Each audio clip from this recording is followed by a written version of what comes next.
One of the things I didn't understand very well until relatively recently is how important unity is, and how much God values it. You read John chapter 17, which is arguably the kind of high point of the New Testament, where you get to listen into Jesus talking to the Father about us. And he seems to suggest that the world will know that the Son came from the Father when it sees unity in the body. And that, if you just pause for a moment and think about that, that's massive stuff. The first time that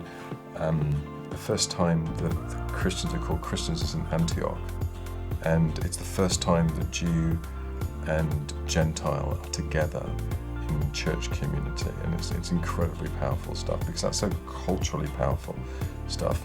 Paul writes to the church in Corinth and talks about unity. It's the most dysfunctional church in the New Testament, but it's all about, Paul is a Roman name, Apollos is a Greek name, Cephas is a Jewish name. They're all together in these factions in the church, and Paul, instead of splitting up three ways, says we've got to get this thing together and around the cross. And so I think I'm more and more convinced about unity and the necessity for unity. I think the enemy would have us split off into little different silos around, particularly around secondary beliefs that are of secondary importance.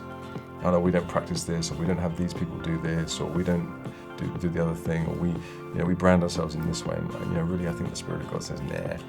I'm not sure he ever goes, yeah. But unity is so precious and so important.